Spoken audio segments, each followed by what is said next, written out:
असफलता एक चुनौती है। असफलता एक चुनौती है, स्वीकार करो। कहाँ कमी रह गई है देखो और सुधार करो।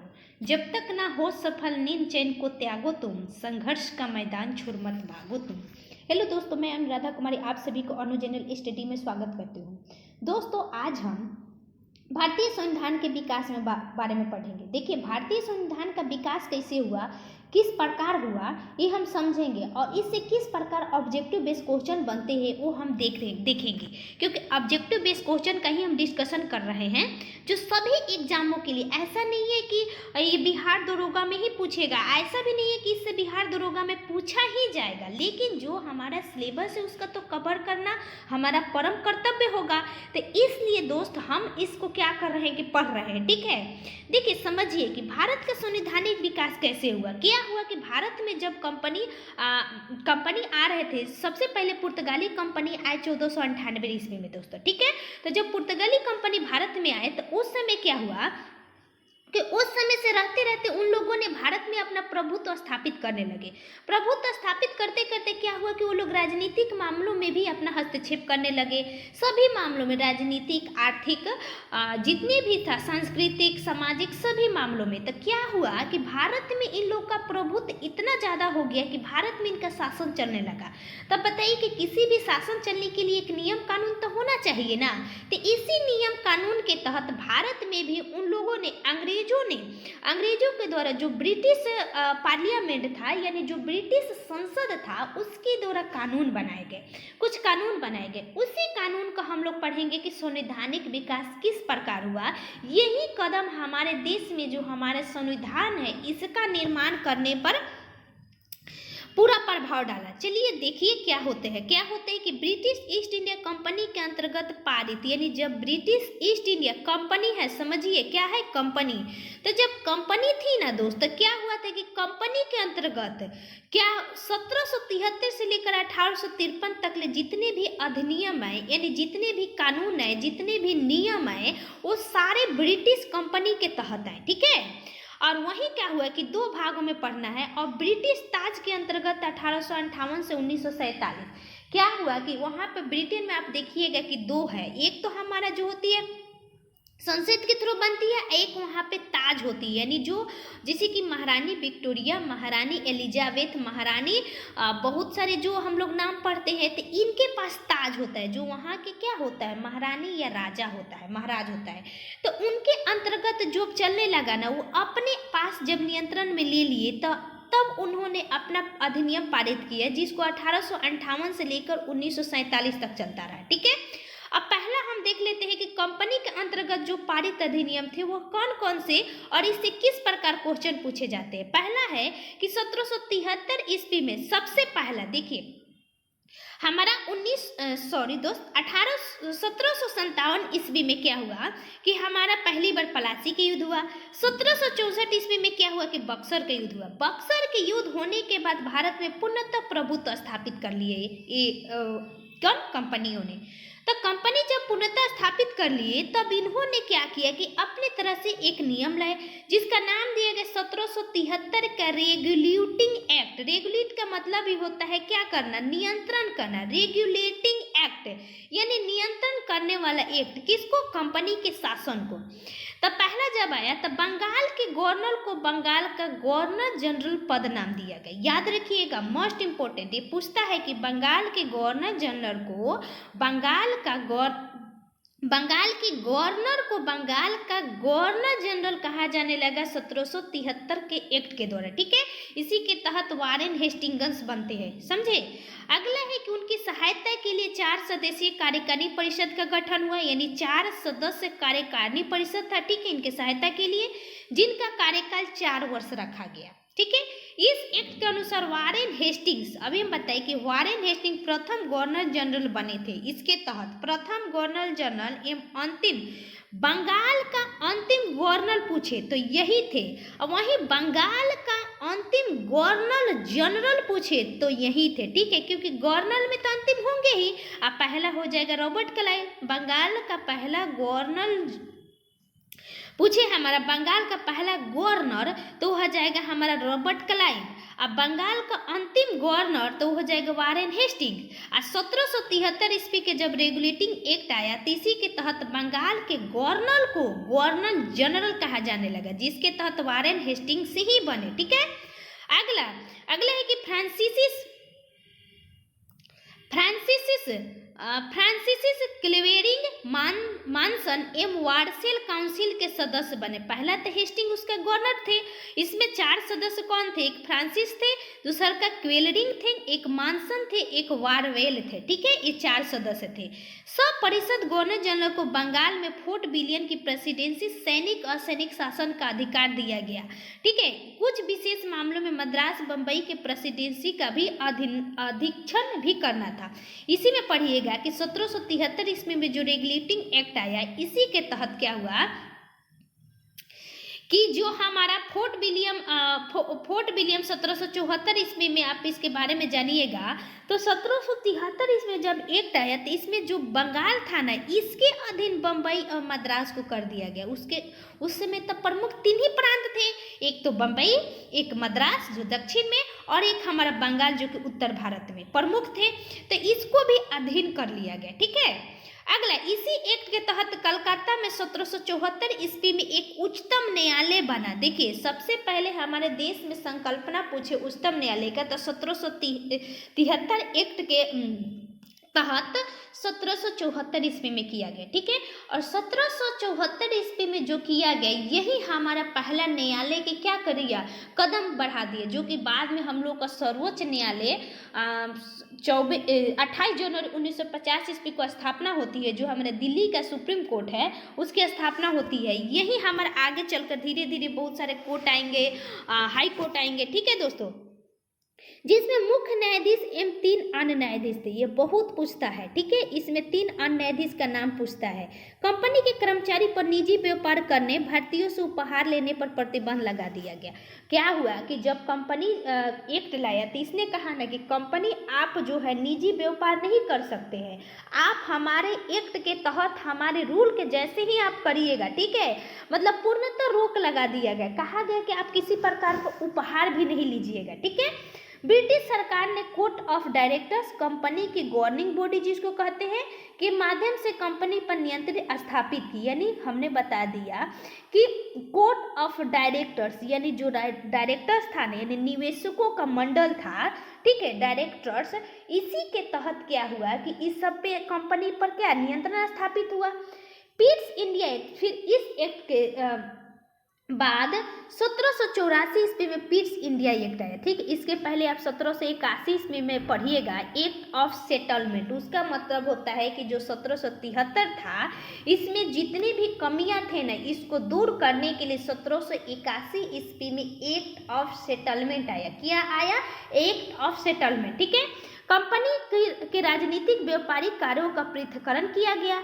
इस एक्ट में निवेशक मंडल कंपनी के व्यापारिक मामले के अधीनस्थ अधीक्षण की अनुमति दे दी गई, परंतु राजनीतिक मामले के प्रबंध के लिए नियंत्रण बोर्ड का गठन किया गया। देखिए, जो 1784 ईस्वी में रेगुलेटिंग एक्ट आता है, इसमें 2 बांट दिया गया। एक तो कोर्ट ऑफ डायरेक्टर्स और कोर्ट ऑफ, जैसे 2, एक तो व्यापारिक मामलों के अलग था। ठीक है, यानी व्यापार करने के लिए अलग था, और राजनीतिक मामलों की अलग था। देखिए यहाँ बोल रहे हैं राजनीतिक और व्यापारिक कार्यों को पृथक कर दिया गया, यानी कोर्ट ऑफ डायरेक्टर्स और कोर्ट ऑफ प्रोप्राइटर्स। ठीक है, इसका इंग्लिश होगा। तो व्यापारिक के लिए अलग था और राजनीतिक के लिए इसमें अलग कर दिया गया। फिर आगे क्या हुआ, क्योंकि जितने भी लोगों को लगा ना कि इसमें संशोधन करना चाहिए, ये कुछ करना चाहिए, तो ये अपने अपने नए एक्ट लाते गए।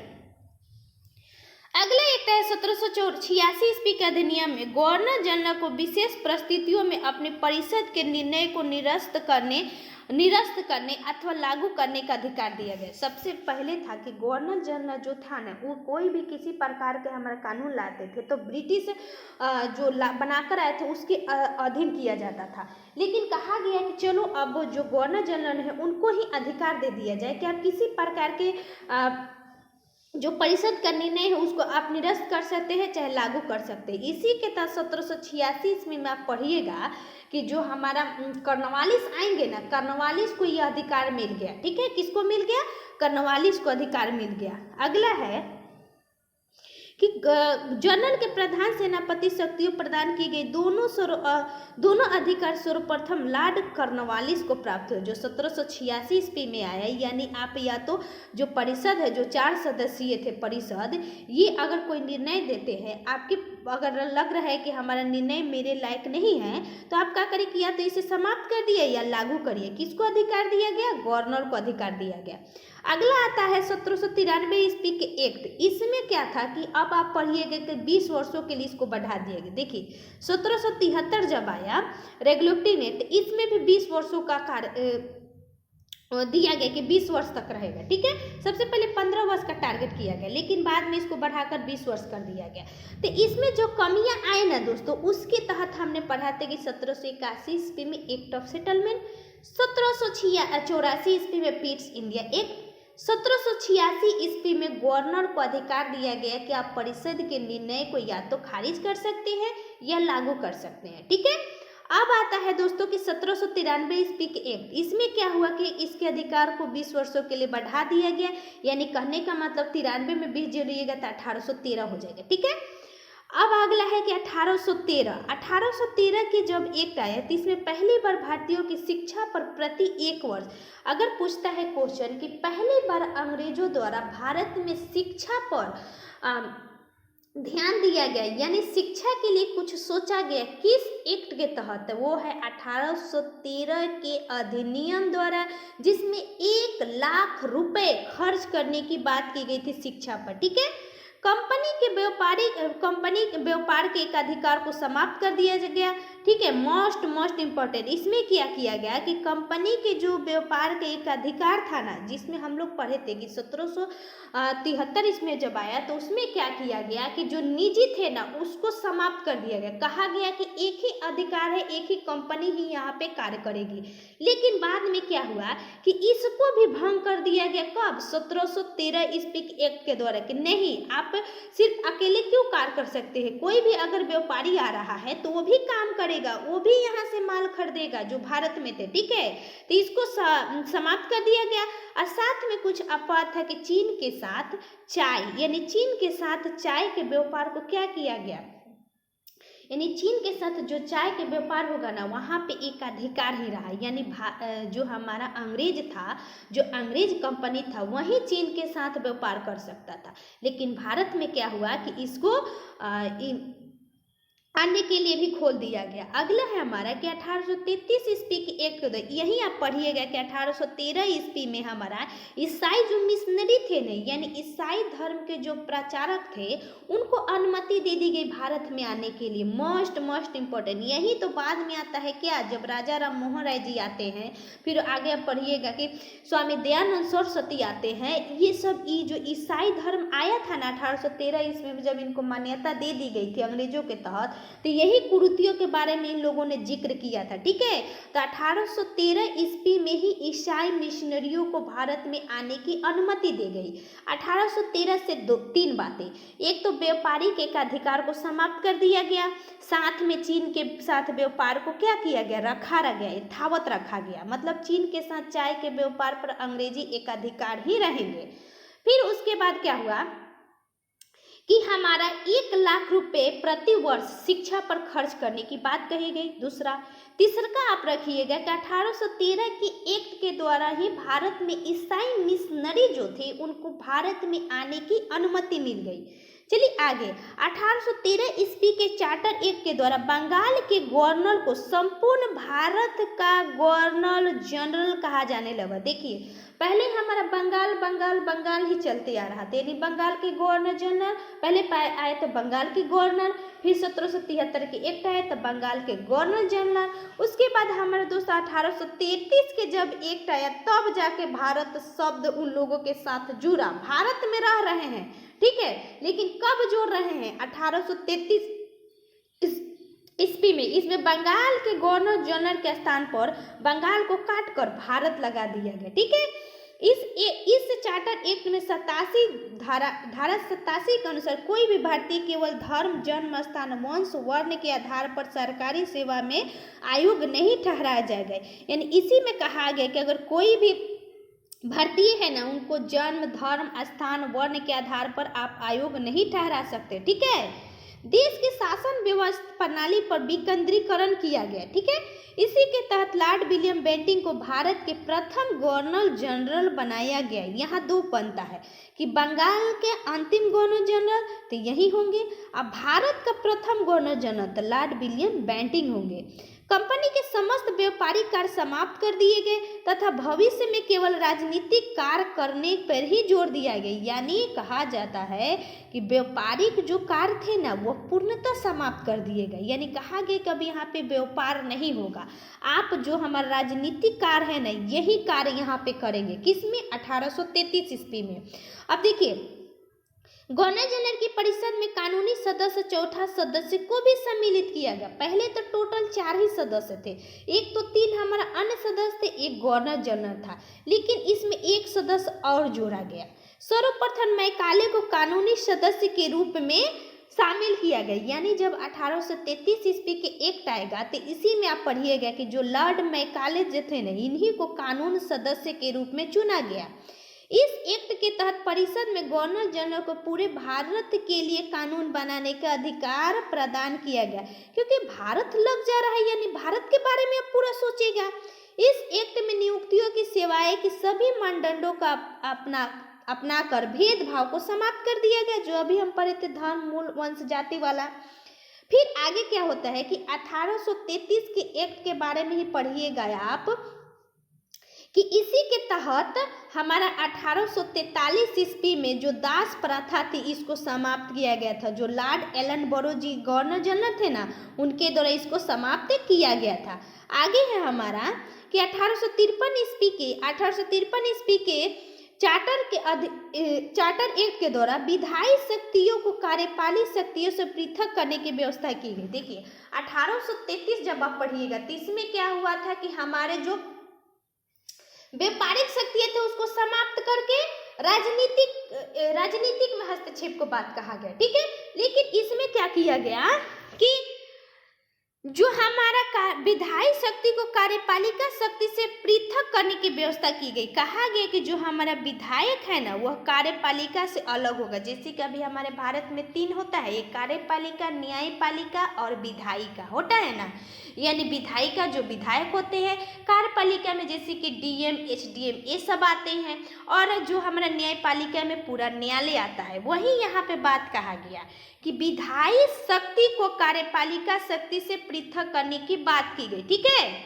अगला है कि विधि निर्माण हेतु भारतीय केंद्रीय विधान परिषद की स्थापना की गई। इसी के तहत 1853 के तहत ही सिविल सेवकों की भर्ती चयन हेतु खुली प्रतियोगिता का प्रारंभ किया गया। यानी सिविल से आप पढ़िएगा कि सुरेंद्र नाथ टैगोर, सत्येंद्र नाथ टैगोर जो हमारा थे प्रथम भारतीय थे जिन्होंने सिविल सेवा में क्या किया था, पास हुए थे, ठीक है। तो सत्येंद्र नाथ टैगोर, इसी अधिनियम में जो व्यवस्था की गई कि कोई भी व्यक्ति खुली प्रतियोगिता, जैसे कि आज हम लोग खुली प्रतियोगिता होता है कि आप खुली प्रतियोगिता द्वारा गवर्नमेंट को इसी प्रकार की नौकरी पा सकते हैं, वही है। अब देखिए, अब हमने देख लिया था कि कंपनी के अधीन जितने भी एक्ट आए थे, अब हम इस पे जितने भी क्वेश्चन बनते हैं उसको देखते हैं। सबसे पहला है कि किस अधिनियम में कलकत्ता में सर्वोच्च न्यायालय की स्थापना की गई। तो 1773 के रेगुलेटिंग एक्ट द्वारा 1774 में, ठीक है, जिसके अध्यक्ष थे सर एलिजा एम्पे। न्यायाधीश कौन थे? सर एलिजा एम्पे, ठीक है। देखिए अगला है हमारा कि यहाँ कुट मिलाना है, कुट 1 को कुट 2 से मिलाना है। आप समझिए, पहला है हमारा कि नियंत्रण परिषद की स्थापना किससे किया गया, सर्वोच्च न्यायालय की स्थापना किससे की गई, इंग्लिश मिशनरी को भारत में आने की अनुमति कब दी, यानी वही जो ईसाई मिशनरी थे ना उनको। तो हमने सीधे कहा था किस में, 1813 ईस्वी में 3 बातें याद रखना था, तो ये तो सी का 3 ही होगा। गवर्नर जनरल की परिषद में कानूनी सदस्य कौन बने थे, लॉर्ड मैकाले बने थे। किस अधिनियम द्वारा, 1833 के अधिनियम द्वारा, यानी सी के 3 डी के 4। अब ऊपर चलिए, नियंत्रण परिषद का स्थान, नियंत्रण किस में किया गया, पिट्स इंडिया एक्ट में। सर्वोच्च न्यायालय की स्थापना 1773 ईस्वी के रेगुलेटिंग एक्ट द्वारा, ठीक है। तो आपका हो जाएगा ए के 2, बी के 1, सी के 3, डी के 4। तो ऑप्शन नंबर बी में है। चलिए आगे, अगला है हमारा कि निम्नलिखित में से किससे या किनसे भारत में अंग्रेजी शिक्षा नींव पड़ी थी। मोस्ट इंपॉर्टेंट बोल रहे कि किससे या किनसे भारत में अंग्रेजी शिक्षा की नींव पड़ी। तो सबसे पहले शिक्षा पर जोर किस पे दिया गया था? 1833 ईस्वी के एक्ट के द्वारा दिया। 1833 ईस्वी के एक्ट के द्वारा अंग्रेजी शिक्षा आया। लेकिन उससे पहले हमारे भारत में 1813 ईस्वी के एक्ट में क्या कहा गया, प्रावधान किया गया कि जो हमारा शिक्षा है ना उस पर प्रति वर्ष 1 लाख रुपए खर्च किए जाने की प्रावधान की गई। तो शिक्षा से संबंधित तो है ही। उसके अलावा general community of public instruction 1833, इसके तहत भी शिक्षा पर जोर दिया गया। एक तो प्रांतविद थे, एक आंग्लविद थे। कहने का मतलब कि कुछ व्यक्तियों का मानना था कि हमारे देश में अंग्रेजी शिक्षा आया, कुछ का मानना था कि अंग्रेजी शिक्षा न आया। पढ़िए, ईस्ट इंडिया कंपनी ने ओरिएंटल शिक्षा को प्रचलित प्रणाली को हतोत्साहित किया। पश्चिमी शिक्षा अंग्रेजी शिक्षा को बढ़ावा दिया। 1833 के चार्टर एक्ट में भारत में शिक्षा के प्रसार के लिए प्रथम बार कदम उठाए गए। ठीक है, उसके बाद 1823 ईस्वी में general committee of public instruction का गठन किया गया 1813 के तहत थी, जिसकी जिम्मेदारी शिक्षा के लिए 1 लाख रुपए देने की थी। समिति ने 10 यूरोपीय सदस्य बनाए थे, जिसके अध्यक्ष लॉर्ड मैकाले हुए, यानी नींव पड़ गया 1813 ईस्वी में, जिसमें 1 लाख खर्च हुआ। इसके तहत एक कमेटी बनी जिसका नाम था general committee of public instruction. ठीक है, इसी में क्या हुआ कि 10 सदस्य थे। इस 10 सदस्य के अध्यक्ष बने लॉर्ड मैकाले। लॉर्ड मैकाले ही ने आगे चल के क्या हुआ कि अपनी रिपोर्ट पेश करके 1835 ईस्वी में अंग्रेजी शिक्षा के लिए स्वीकृति दे दी। देखिए यहाँ लिख रहा है कि लॉर्ड मैकाले की अध्यक्षता में इस गवर्नर जनरल लॉर्ड कैनिवेंडिस बेंटिंग ने शासनकाल में 7 मार्च 1835 ईस्वी को लॉर्ड मैकाले के प्रस्ताव को स्वीकृत करके भारत में अंग्रेजी को उच्च शिक्षा का माध्यम बना लिया गया। ठीक है, समझ गए। भारत में आंग्ल शिक्षा के समर्थन के नेता ट्रेविलियन थे, जबकि प्राच्य शिक्षा के हमला हो गया प्रीसेप, प से प्रीसेप, प से प्राच्य। ठीक है, किस अधिनियम के द्वारा ब्रिटिश संसद में चाय और चीन के साथ व्यापार को छोड़कर ईस्ट इंडिया कंपनी के भारत के साथ व्यापारिक एकाधिकार को समाप्त कर दिया गया था? किसके तहत? 1813 के तहत। यानी चीन में जो व्यापार होंगे ना वह क्या होंगे हमारा 1833 के एक्ट के द्वारा व्यापारिक एकाधिकार को समाप्त कर दिया गया। यहाँ पढ़ लीजिए क्या हो रहा है कि जबकि 1833 ईस्वी के चार्टर एक्ट के द्वारा कंपनी के समस्त व्यापारिक कार्य को समाप्त कर दिया गया। यानी एकाधिकार जो हमारा जो चीन से था और चाय के व्यापार पर था, यानी चाय का जो व्यापार होगा सिर्फ इस पे कंपनी ही करेगी। इस पे क्या हुआ कि 1833 ईस्वी में इसको भी समाप्त कर दिया गया। ठीक है, किस अधिनियम में भारतवासियों को अपने देश में प्रशासन में कुछ हिस्सा लेने का बनाया गया, यानी कुछ हिस्सा लेना संभव बनाया गया? तो मोस्ट इम्पोर्टेंट आप याद रखिएगा 1833 ईस्वी के जो चार्टर एक्ट था ना, इसी के तहत भारतवासियों को अपने देश में प्रशासन में कुछ हिस्सा, हमने भी क्या पढ़ा, धर्म, मूल, वंश, जाति के आधार पर किसी भी व्यक्तियों को भेदभाव नहीं किया जा सकता, यानी वह किसी भी परिस्थितियों में अपने प्रशासन में बोल सकते हैं। ठीक है, आगे हमारा अब ब्रिटिश ताज के अधिनियम पारित एक्ट है। तो दोस्त ब्रिटिश ताज के एक्ट के अधिनियम बहुत बड़ा है, उसको हम कल पढ़ेंगे। अगर आप सभी को अच्छा लगा होगा दोस्तों, प्लीज़ मेरे जो मैं कोशिश कर रही हूँ इसके लिए तो कम से कम 1 लाइक बनता है दोस्तों। प्लीज़ वीडियो को शेयर भी करिएगा। Thank you so much.